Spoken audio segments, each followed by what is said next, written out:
por mandato de la Constitución y el reglamento, podemos presentar denuncias constitucionales, con excepción de los que somos miembros de la subcomisión de acusaciones. Eso es lo que tiene que ver. ¿Quiénes han presentado la denuncia? Y si la denuncia está firmada por algún miembro de la subcomisión, hay que devolverla para que la puedan subsanar, ahí la declaramos inadmisible. Pero si ha cumplido con los requisitos de procedencia que establece claramente el reglamento, no hay otra cosa, Presidenta, que dirimir si se declara procedente o no. Ahí están los requisitos. No es ninguna contradicción, siempre ha sido mi posición, porque modestamente soy profesor universitario, yo no puedo estar enseñando a mis alumnos una cosa y otra cosa mañana. Entonces, lo que hay que hacer, Presidenta, es dirimir si debemos declarar admisible o procedente la denuncia. Ya he dicho, si no cumple ninguno de los requisitos del inciso C del 89, la devolvemos para que los denunciantes la subsanen. Pero si han cumplido con todos los requisitos, nosotros tenemos que ir al otro ámbito, a ver si es procedente o es improcedente. Nada más, ya vendrá la etapa probatoria, que es la que autoriza la comisión permanente. Gracias, Presidenta. Gracias, congresista Velázquez. Tiene la palabra el congresista Héctor Becerril. Gracias, Presidenta. Estando completamente de acuerdo con el colega Javier Velázquez, sin embargo hay una diligencia del congresista Juan Cheput, que manifiesta que en ninguna parte de la denuncia se pone de manifiesto la infracción a la Constitución. En forma taxativa, porque el otro se interpreta, se extrapola. Los otros artículos, en el artículo 35, dice: los ciudadanos pueden ejercer sus derechos individualmente o a través de organizaciones políticas, con partidos, movimientos o alianzas conforme a la ley. Todas tales organizaciones concurren a la formación y manifestación de la voluntad popular. Y haciendo la tingencia que no es el estadio. Acá en este caso, respecto a este artículo 35, este principio, ¿qué garantiza? Garantiza la concurrencia democrática de los partidos políticos en la formación y manifestación de la voluntad popular, que obviamente se ve refrendada en las elecciones generales en este caso. Con la conducta desplegada por los denunciados, se ha intentado torcer la voluntad popular, que fue reflejada en los grupos parlamentarios correspondientes. ¿Qué se buscó acá? Acá, en este artículo de la Constitución, que justamente en las elecciones, donde vamos todos los congresistas por un partido político, constituye una bancada. El querer torcer la voluntad llevando congresistas, digamos, de una bancada a otra bancada, o tratando de sacar de esa bancada a los congresistas, obviamente que es una infracción a la Constitución según el artículo número 35. Yo simplemente, gracias, Presidente. Gracias, congresista Becerril. Tiene la palabra la congresista Marisol Espinosa. Gracias, Presidenta. Presidenta, señalar que en el tema, cuando se presenta la denuncia, según el artículo 89, tiene que presentarla por escrito y debe contener nombre del denunciante, domicilio procesal, fundamentos de hecho, de derecho, y también los documentos que la sustenten, o en su defecto la indicación del lugar donde se encuentran dichos documentos. Fecha de presentación, firma del denunciante o denunciantes, la copia simple del, bueno, en este caso son congresistas, no necesitan el documento de identidad. Y adicionalmente, la calificación sobre la admisibilidad o procedencia se realiza en un plazo máximo de 10 días hábiles, y además se formulan con los siguientes criterios: que hayan sido formulados por persona capaz, que la persona que formula la denuncia sea agraviada por los hechos o conductas que denuncian, que se refieran a hechos que constituyen infracción de la Constitución y que cumpla con los requisitos señalados en el párrafo literal precedente. En este sentido, Presidenta, estos son todos los requisitos que debería analizar la comisión para admitir la demanda. Gracias, Presidenta. Gracias, congresista Espinosa. Tiene la palabra el congresista Raimundo Lapa. Muchas gracias, señor presidente. Colegas, buenos días. Esta etapa nos convoca a nosotros para ver dos asuntos. Escuchaba al congresista Velázquez Quisquén. La admisibilidad o la inadmisibilidad es cuando la presentación de la acusación constitucional tenga algún defecto formal. La improcedencia o la procedencia es cuando la acusación constitucional o la demanda tenga asunto de fondo. Entonces, en este sentido, escuchaba también al congresista Juan Cheput de que no estaba encuadrado dentro de la Constitución, ¿no?, las faltas cometidas por los supuestos infractores de la Constitución. Pero si nosotros nos podemos analizar esta demanda o la denuncia constitucional, sí está encuadrado en el artículo 35 de la Constitución Política del Estado, donde señala de que la manifestación de la voluntad popular. Entonces, esta parte literal se interpreta de que había un quebrantamiento de la voluntad popular de los congresistas en una etapa donde el Congreso tenía en trámite una vacancia a la presidencia. Entonces, al momento de escuchar todos los audio-videos, se presume que ha habido un delito de cohecho pasivo, perdón, un delito de cohecho activo. Había una promesa de negociación. Entonces, en ese sentido, está clarísimo la infracción constitucional. Pero por otra parte también, señora presidenta, evaluando la acusación constitucional, debe aclararse en esta admisión de la procedencia de esta infracción constitucional, de que aquí en la demanda o en esta petición señalan de la supuesto cohecho pasivo o quebrantamiento de voluntad de los congresistas en la primera vacancia que se planteó con fecha 15 de diciembre de 2017. Pero hay que señalar de que al respecto no existen pruebas. Entonces, eso creo que no sería evaluación en esta petición, porque va a haber, nosotros tenemos que ser muy cuidadosos de que para resolver esta situación tiene que estar clarísimo cuáles son las imputaciones, los hechos, las imputaciones de derecho, a fin de que la comisión emita su dictamen pertinente. Muchas gracias, señor presidente. Gracias, congresista Lapa. Y para finalizar, tiene la palabra la congresista Maritza García. Señora presidenta, por su intermedio para reiterar, tenemos que ser objetivos.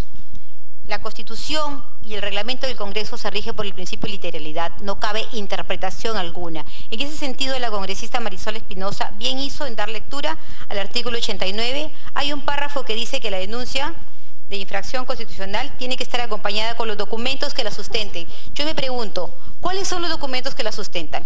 Estos que están aquí, si son estos, tenemos que quedarnos únicamente con estos documentos y no esperar que en la próxima sesión o de indagación más adelante se recaben los videos en su integridad, porque abrimos la investigación con lo que tenemos o vamos aumentando de a poquito lo que de acuerdo a nuestras conveniencias o a la conveniencia de ustedes interese. O en todo caso precisen dónde se encuentran los videos en su integridad, ya que no han querido exponerlos al Ministerio Público. Esa es mi petición. Creo que debemos ser justos, debemos que ser correctos y aplicar la ley como corresponde. El reglamento es clarísimo, dice los documentos que sustenten la denuncia y aquí no tenemos más que los videos cortados. Así que yo reitero mi pedido y ya queda en decisión de ustedes. Gracias.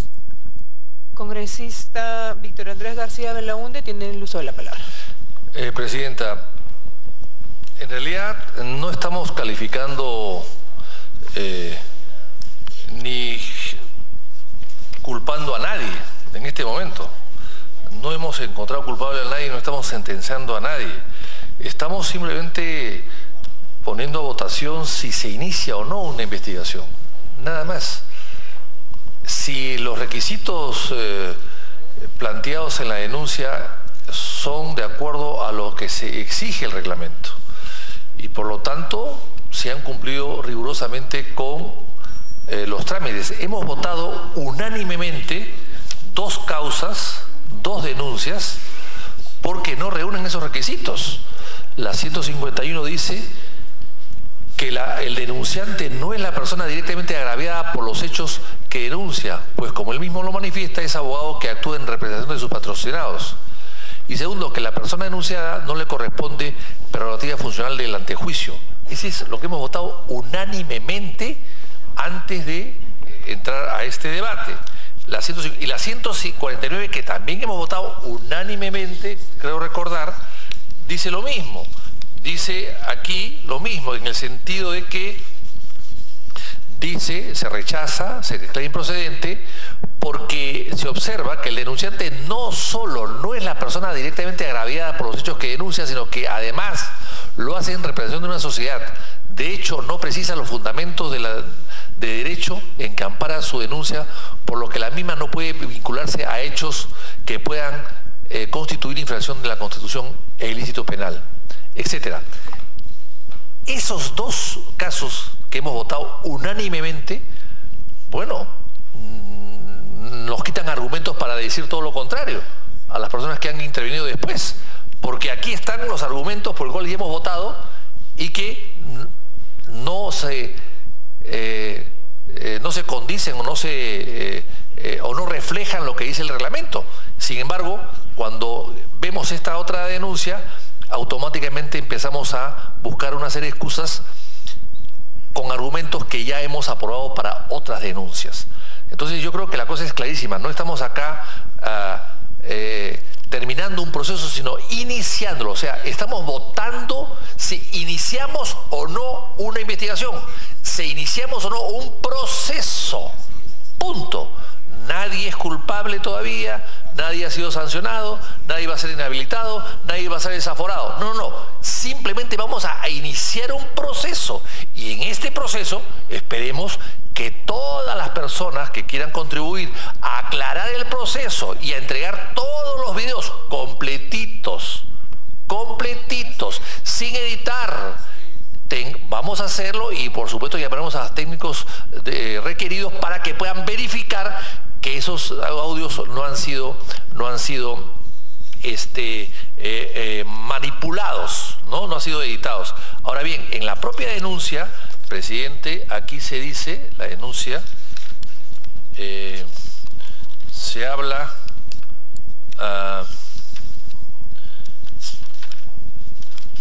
la denuncia se dice, que también podría revisarse, ¿no? Dice, el presunto sistema de captación de congresistas y compra de sus votos a través de prebendas y la promesa de apoyo ilegal al Poder Ejecutivo se llevaron a cabo con la finalidad de impedir que el Congreso de la República apruebe el pedido de vacancia del expresidente de la República, Pedro Pablo Kuczynski, por la causal de permanente incapacidad moral, presentada el 15 de diciembre de 2017 y el 8 de marzo del 2018. Pero sin embargo, los que han votado y los que han actuado en estas dos presentaciones de incapacidad no están todos incluidos aquí. Acá solamente hay 3. Y estos, los que han votado y que han definido y que han hecho, digamos, un cambalache en su votación, por decirlo de alguna manera, no están incluidos en esta denuncia. Entonces, puede ser, presidente, puede ser que esto también se pueda ampliar más adelante. No es lo que estoy planteando en este momento, pero evidentemente aquí lo dice, y igual, a pesar de que lo dice, lo menciona y no lo hace, pues igual me parece que votaremos por la procedencia. Gracias, congresista. Para finalizar, ahora sí, el congresista Cheput tiene la palabra. Gracias, señora presidenta. El reglamento dice con claridad, señora presidenta, que para calificar la admisibilidad y o procedencia de las denuncias se tiene que ver que hayan sido formuladas por persona capaz, si lo es, que la persona que formula la denuncia sea agraviada por los hechos o conducta, sí, se puede aceptar, y que se refiera a hechos que constituyan infracción de la Constitución. Es allí donde yo discrepo, y eso se lo digo a los parlamentarios que me han antecedido en el uso de la palabra. O sea, no se precisa con claridad el artículo o los artículos, como hay 3 personas a quien usted desee. Congresista Andrés García Belaúnde. Como yo soy el último que he hablado y como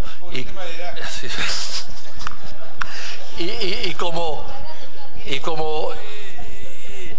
como el colega Müller ha hablado de Velázquez contra Velázquez, bueno, como no me ha mencionado a mí, pues yo puedo decir algo. Eso, si es infracción o no, lo veremos en el proceso, nada más. Así que yo le pido al señor Cheput que tenga calma, que va a tener mucho tiempo, se le vamos a dar y otorgar, por supuesto, para que él pueda lucir todo su talento y toda su ilustración, que es actual y es pasada también. Entonces, para que nos pueda él demostrar que no ha habido infracción, y lo veremos en el proceso, Presidenta. Por supuesto, a cualquiera. Y si usted lo desea por ampliación, a Karina y a Javier. El congresista Javier Velázquez tiene la segunda interrupción. Presidenta, ya que he sido aludido, diré lo siguiente. Víctor Andrés tiene mucha experiencia, él ha presidido la subcomisión, además ha sido muy elocuente. De lo que estamos tratando ahora es justamente de la preocupación que tenemos todos. Si hay algo que estamos de acuerdo todos, es que esos hechos merecen ser investigados, ¿cierto? Si nosotros votamos el día de hoy contra eso, no vamos a saber nunca la verdad. No vamos a saber nunca la verdad. Por eso lo que dice Víctor Andrés García es el término apropiado. Es el inicio de una investigación. Para ver si este Parlamento inicia o no investigación. Los denunciantes pueden poner 20 artículos que han sido infraccionados, 20 delitos. Después de la etapa probatoria, que es la segunda, ahí se dilucidrá. De repente no hay infracción, de repente no hay delito. Todo lo que necesitamos saber sobre esos hechos. Y la pregunta final que me haría yo: ¿todo lo que hemos visto merece ser investigado como peruano, como ciudadano, desapasionadamente? Yo creo que sí. Y este es el momento estelar en el que tenemos que tomar una decisión. ¿Se investiga o no se investiga? Y yo creo que ustedes, por lo que he escuchado de la congresista Maritza García, de Juan Cheput, que merece el mayor de los respetos, es que estos son hechos que merecen ser investigados. Y acá cuidamos mucho, en esta subcomisión, de no dejarnos llevarnos por consignas, por si acaso. Yo solitariamente he votado contra la denuncia del fiscal de la Nación y dado argumentos, me ganaron la votación. Pero en este caso yo creo que sería nefasto para el Parlamento. Ayer hemos visto un triste espectáculo, cómo han impedido una investigación en la Comisión de Ética, y ahora vamos a votar para que esto no se investigue. Cometeríamos un grave error, sería una afrenta al Parlamento en su conjunto. Por eso quiero pedirle serenidad. Solamente es autorizar que se investiguen los hechos. Luego los investigados tendrán todo el tiempo necesario para aportar las pruebas, para pedir las pruebas, para levantar los supuestos cargos que se formulan. Gracias, Presidenta. Gracias, congresista. Bueno, por excepción tiene el uso de la palabra la congresista Karina Beteta. Gracias, Presidenta. Gracias, congresista Cheput, por la interrupción. Efectivamente, como al inicio había mencionado, que esta etapa de calificación solamente es advertir lo que cumple el artículo 89 del reglamento respecto a los requisitos. Y es más, ahí en la pregunta que hace el congresista Cheput, señala en el artículo... por ejemplo, cuando menciona, no solamente pueden ser por infracción a la Constitución, sino también delitos de función previstos en la legislación penal. Entonces, al momento ya, luego de ser aprobada, ¿no?, una denuncia constitucional, cuando ya vamos al análisis del fondo, posiblemente los delitos que señalan en ese momento no se encuentran enmarcados ni tipificados. Entonces, el congresista ponente en ese caso tendrá la gran responsabilidad de poder tipificar realmente qué delitos habrían cometido, qué infracción de la Constitución habrían sido cometidos, y en función a ello traerá a la comisión para que nosotros podamos tomar la decisión. Recordemos, congresista Cheput, así también se ha hecho en la anterior gestión, donde hemos calificado algunas denuncias constitucionales que por muchos delitos, pero muchas veces luego del análisis solamente se puedan quedar con uno de ellos, o quizás modificar y cambiar también de esa manera lo que corresponde en el momento de la evaluación. Eso siempre esta subcomisión de acusaciones constitucionales, como ya lo han señalado los colegas García Belaúnde, como también el congresista Velázquez, que es que siempre hemos trabajado de manera objetiva y ciñéndonos y respetando lo que dice el reglamento y lo que dice la Constitución. Gracias, congresista. Gracias, congresista Beteta. Para finalizar, congresista Cheput tiene la palabra. Bueno, primero agradezco las 3 interrupciones que obviamente ilustran no solamente esta mesa sino a la ciudadanía, pero sí quisiera insistir en lo siguiente.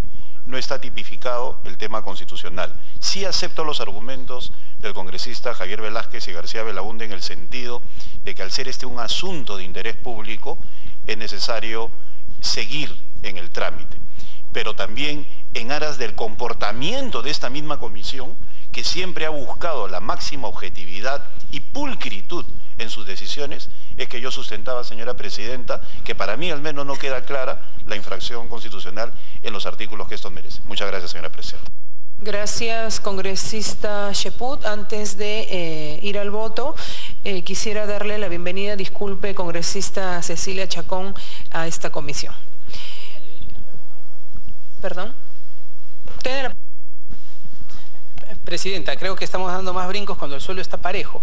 Mi pregunta había sido bien sencilla. Mi pregunta era que como en esta denuncia se señala que se habrían adjuntado videos, mi pregunta era bien sencilla. ¿Estos videos corresponden a un máster original o corresponden a un video que proviene de una fuente periodística? Es decir, transmitidos a través de RPP, Canal N o el que se mostró en conferencia de prensa. Básicamente, era única y exclusivamente para poder determinar la naturaleza de la prueba que sustenta a la denuncia que se está discutiendo, por una sencilla razón, porque la documentación que nos alcanzan a nosotros es escrita y no el soporte magnético de las pruebas que habrían sido acompañados como anexos a esta denuncia. Era básicamente esa la interrogante, para saber de qué pruebas estamos hablando. Creo que sí, congresista Violeta, es el video que nos han enviado en CD, el video que se ha mostrado inclusive en los medios de comunicación. Si está editado o no está editado, en ese caso eso yo no le podría responder, porque yo primero no soy técnica y segundo en esta etapa no se ve. Todo eso lo vamos a enviar al delegado o delegada que tenga el cargo de la investigación del proceso. Gracias. La propuesta se pone al voto. Los congresistas que estén a favor, sírvanse levantar la mano. A favor. Investigación de acuerdo de la procedencia, perdón, de acuerdo a lo que ya ha hablado el asesor de la subcomisión. A favor el congresista Velázquez Quesquén, congresista Andrés García Belaúnde, Monterola, César Segura, Salazar, Beteta, Becerril, Reategui, Espinosa, Cheput, Violeta, García, Cecilia Chacón, congresista Raimundo Lapa y la presidencia también a favor. Con reservas de la... el congresista Cheput, congresista Violeta y congresista García. Por favor, cada uno precise su... Ahorita, por favor. Sí, ante cámara, señora Chacón, vamos a precisar que nos reservamos nosotros, estamos votando sí para que se investigue, pero nos reservamos el derecho de exigir el cumplimiento del artículo 89 que establece que tiene que presentarse los documentos en una investigación. Ese es el derecho que me reservo. Gracias, congresista García. Entonces, la propuesta ha sido aprobada por unanimidad. No habiendo otro tema que tratar, solicito a los señores congresistas la dispensa del trámite de aprobación del acta para poder ejecutar los acuerdos adoptados en la presente sesión. Por favor, quédense un momento para que puedan firmar el acta. Siendo las 11:04 de la mañana, se levanta la sesión. Gracias, colegas congresistas. Muy bien, de esta manera entonces se da inicio a este proceso de acusación constitucional que empieza con la subcomisión de acusaciones constitucionales y después ya